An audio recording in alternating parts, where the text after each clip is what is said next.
আসসালামু আলাইকুম। ফটোশপ ইফেক্টের টিউটোরিয়ালে সবাইকে স্বাগত। আজকে আমরা দেখব ফটোশপে লাইটিং টেক্সট। প্রথমে ফাইল থেকে নিউ একটি ফাইল আমরা ওপেন করব এবং ব্যাকগ্রাউন্ড হিসেবে হোয়াইট সিলেক্ট করব।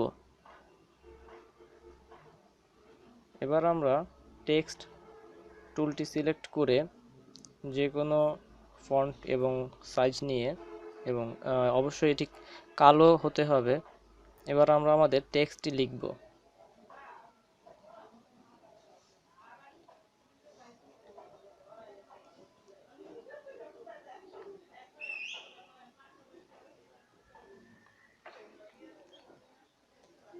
টেক্সটটি লেখার পরে আমরা টেক্সটটিকে ডুপ্লিকেট করব। ডুপ্লিকেট করার জন্য কিবোর্ড থেকে কন্ট্রোল জে চাপতে হবে। ডুপ্লিকেট হয়ে যাওয়ার পরে আমাদের মূল টেক্সট লেয়ারটিকে আমরা হাইড করে দিব। এবার ডুপ্লিকেট লেয়ারটিকে আমরা কপি করা লেয়ারটিকে আমরা ফিল্টার, ব্লার, গজিয়ান ব্লার করব। এটিকে রেডিয়াস 4 পিক্সেল হতে হবে।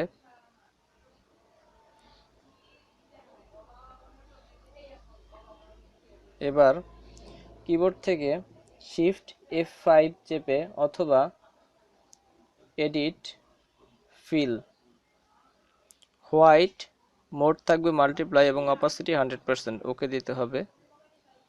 এবং এখান থেকে লেয়ার ব্লেন্ডিং মোড থেকে আমরা মাল্টিপ্লাই করে দিব। এই লেয়ারটিকে ডুপ্লিকেট করার জন্য কিবোর্ড থেকে কন্ট্রোল জে চাপতে হবে। এবার আগের লেয়ারটিকে আমরা হাইড করে দিব। ডুপ্লিকেট লেয়ারের উপরে আমরা ফিল্টার, স্টাইলাইজ, সোলারাইজ করব। কিবোর্ড থেকে কন্ট্রোল এল চেপে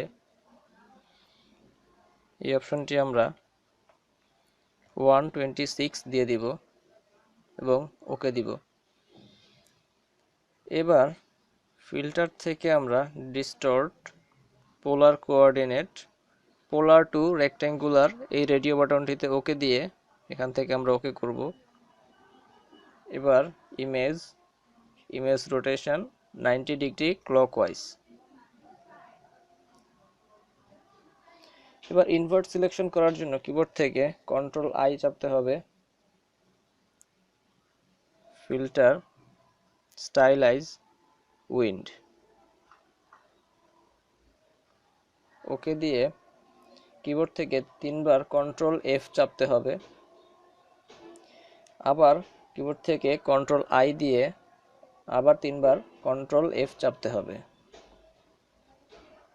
এবার কিবোর্ড থেকে কন্ট্রোল এল চেপে অটো সিলেক্ট করব আমরা এবং ওকে দিব। এবার ইমেজ থেকে image rotation 90 degree counter clockwise এবং ফিল্টার থেকে ডিস্টর্ট, পোলার কোঅর্ডিনেট এবং রেক্ট্যাঙ্গুলার টু পোলার অপশনটি সিলেক্ট করে আমরা ওকে দিব। এবার আমাদের হাইড করা লেয়ারগুলোকে আমরা আনহাইড করব এবং ব্লেন্ডিং মোড থেকে এগুলো স্ক্রিন করে দিব আমরা।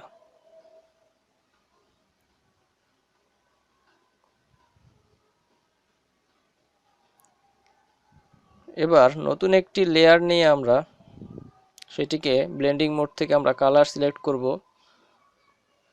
এখান থেকে আমরা লেয়ার প্যালেট থেকে টুল প্যালেট থেকে আমরা গ্রেডিয়েন্ট টুলটি সিলেক্ট করব। এখানে আপনারা পছন্দ মতো যে কোনো কালার ইউজ করতে পারেন। এবার যদি আমরা ড্র্যাগ করি তাহলে দেখুন এবার আমাদের কত সুন্দর একটি লাইটিং টেক্সট তৈরি হয়ে গেছে। ধন্যবাদ সবাইকে।